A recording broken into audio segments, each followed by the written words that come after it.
Today I had the thought this morning about the programs that I have running in my brain that create my reality, and where those programs and those beliefs is the same thing for me, come from. And everything I share is based off of my experiences and my conclusions and my I can't speak for everybody, but if you can relate to me, then maybe it'll help. So my beliefs, whatever I believe to be true, is going to be what I pretty much experience in life, and make it very, very simple, so it's understandable. And if you ever want to know more, you can do the research yourself. Everything is out there to learn that you want to learn if it excites you, or you can hit me up, or you can do neither of the two.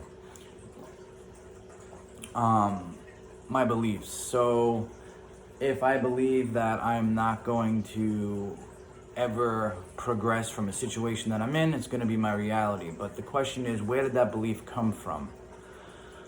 Where did that program come from? And that's something that, as an individual, you have to dig deep and figure it out. And you can do it through meditation, there's a lot of ways. You can just set the intent to know, and you can face facts that are part of your past, which doesn't exist, but an experience in a previous moment. You can compare how you felt then, and then when you think about it, you can see how you feel now.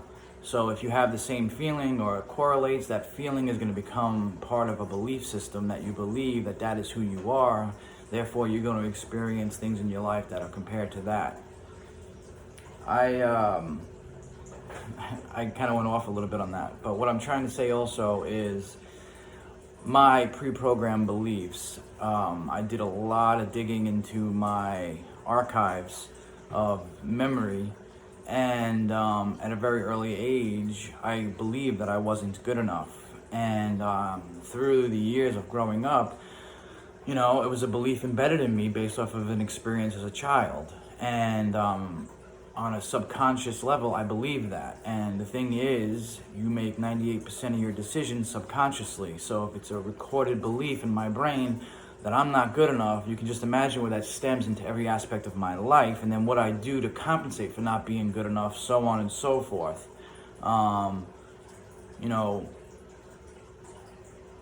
I used to go around from my 20s on and call myself Joey Almost, because I always felt like I almost achieved, and I would always fall short. Well, that was my subconscious making sure that I fall short because I believed that I wasn't good enough. Therefore, my experiences always resulted into almost achieving something that I wanted to. But now the reprogramming has started, where I don't tell myself that story anymore. I don't tell myself that I'm an addict anymore, because then if I tell myself I'm an addict and I believe that, that's who I'm going to believe to be true, and it's so on and so forth. I don't tell myself that I'm not good enough. I don't call myself Joey Almost. I say exactly who I see myself as is what I tell myself. And it's not narcissistic, it's not egotistical, it's just being aware of who I see myself as and who I prefer to be, not what the pre-programmed me would make me be. And with that being said, I like to keep the videos short, but it's all about the pre-program and how do you unprogram that. I don't know if it was Bruce Lipton or another speaker, or Joe Dispenza, that said, it's like your subconscious is a tape recorder, and it has been recording. It recorded from the ages of, I think, 2 to 6 is the recording ages, where it absorbs everything, and then your conscious mind is activated at 6, 7 years old, but it's starting to work off of your subconscious, which is the tape recorder. You can't just shout at the tape recorder to make it say something different. It's embedded. It's just playing. You have to rewire your thinking of this program. And what I've learned and experienced to work, for me at least, is through meditation, but also before I go to sleep at night, and before I meditate at night, I'll put my headphones on, I'll sit there, whether it be right before the meditation starts or before, during, the beginning of it.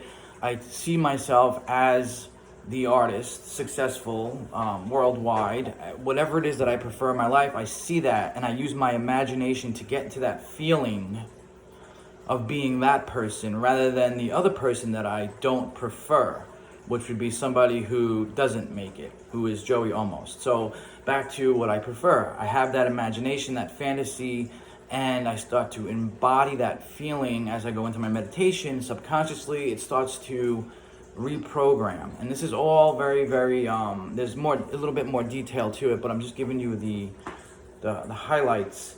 And this doesn't have to work for you. You don't have to agree, you don't have to disagree. The bottom line is, whether you agree or disagree, you are creating your reality.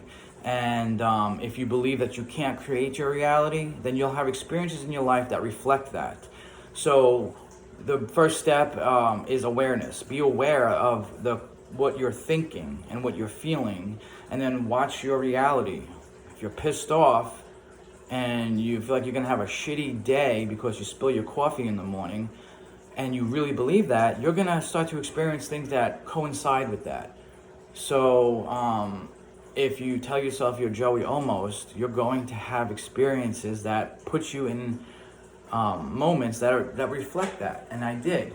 Well, when I stopped doing that, and I stopped saying that I have to wear glasses, and I stopped telling myself things that were programmed by the exterior, based off of somebody else's belief, and I started believing what I believe to be true. And I compare my life now to where I was a year and a half ago, and there's no comparison for me anymore. I'm not that person in a dramatic way, and realistically I'm not that person, but you understand what I'm saying is I've transformed my life to the next step on the ladder to where I see myself.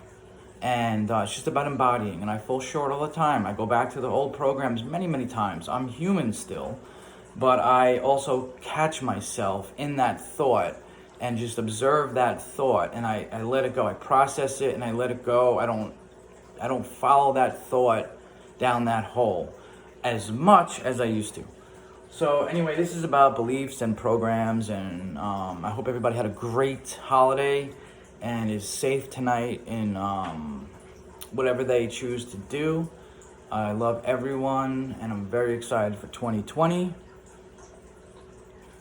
I'm very excited for the next moment in our experience together, and I'm going to do some painting, and I'll see you in the live. I love yous all.